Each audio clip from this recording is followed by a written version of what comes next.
So there is supposed to be a little stopper in here, but it fell off of the boat and is probably in the water somewhere. Since I don't have a spare, we're going to have to improvise. I'm thinking if I just take some rope, wrap it around the mast, oops, and we can just tie it up to some cleats up here. And look, that works. Now they're not sliding out. So the rope just goes down here and just keeps the sail slides from coming out of the slot. That's not the first one of those I've lost. If I remember right, they're like $25, so I think I'll just stick with a piece of rope for now. So I'm gonna drill some more holes. This cockpit locker latch, the hole where the lock goes, it's a little too small, so I just need to widen that up. All right, that should work. Just fits now. The weird thing is the one on the other side had no problem.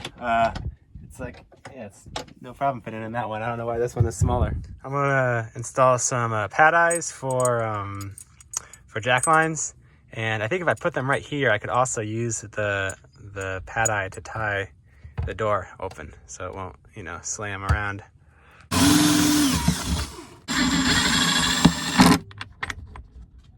right, sweet deal.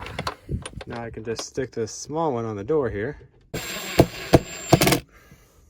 Two pad eyes. I might want to tighten these jack lines up a little bit, but that'll let me go all the way to the front of the boat without having to clip onto various things. And it's set up so I can walk all the way forwards and over to the other side. Oh, and then I added a little extra leash here too, so for going forward.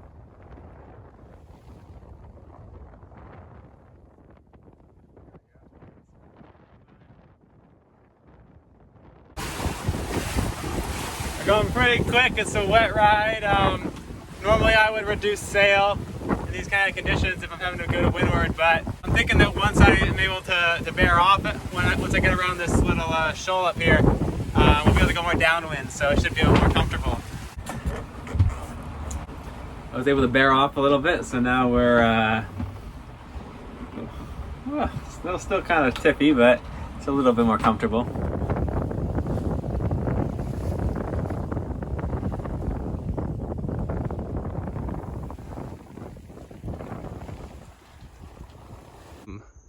Up on top of the mast, and I just wired in this new mast tri-light and anchor light.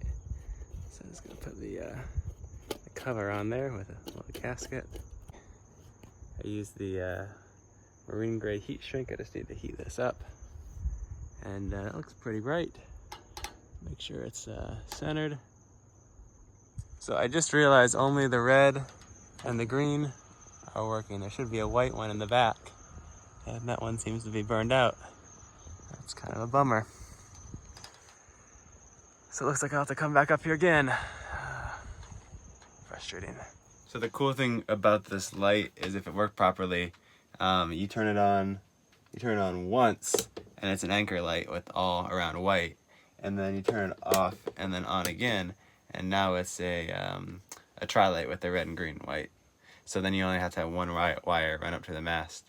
And then to go back to anchor light, you turn it off for 10 seconds and then turn it back on again. Right. I got a replacement charge controller, and this little cheap $10 one's been working fabulous. I have half a mind just to kind of leave that one in there, but I do like the app, the Bluetooth feature of this one.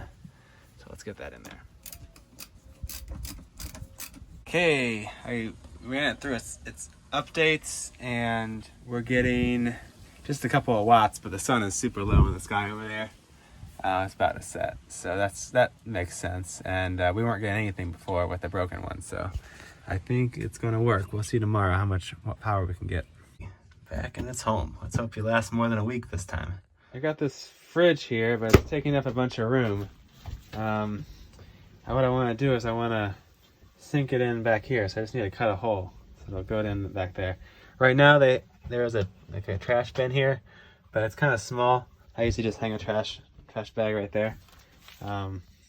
The only problem is it's not quite enough room from there to there, so I either got to push that little divider back or move the sink forward. I think this is going to be very messy and it might not look too pretty, but I can beautify it up later. And I might not even really care. It just needs to work. I'm also making a grilled cheese while I do this. Cheese. So to start, I gotta remove these bungs, and I figured a good way to do it is you just drill a small hole in the middle until you hit the screw. But if I'm putting a screw into the hole I just drilled, and then it just lifts the bung right out. So now I can just unscrew the screw in there. It's like I know what I'm doing. Try some of that. That's just connected over here now. Ah, that came out pretty easy. Hey, look at that. I think we might have just enough room for a fridge now. All right, taking up this trim. It looks like there used to be a locker right here. I think originally the boat came with the sink was mounted above the engine, but then someone added this extra access panels, which I am very appreciative of because I like to have a good access to the engine. And we'll just cut a hole back here, and then we'll be able to put our sink in there. Our fridge will be great.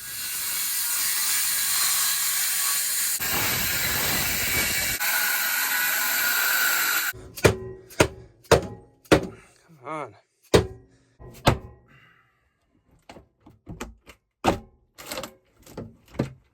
There we go.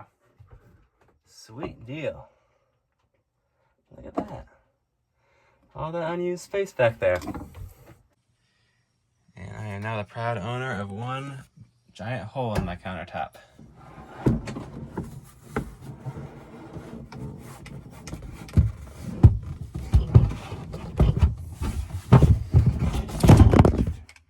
That came out pretty good. I like this fridge. It's like a little bit bigger than the one I had in the Swedish Fish. It's got a light. It's got a little ice tray.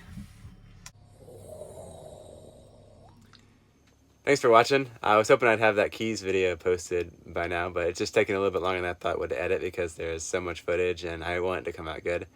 So I figured I'd just post these kind of random project videos just to keep you guys held over. I'll see you guys next time.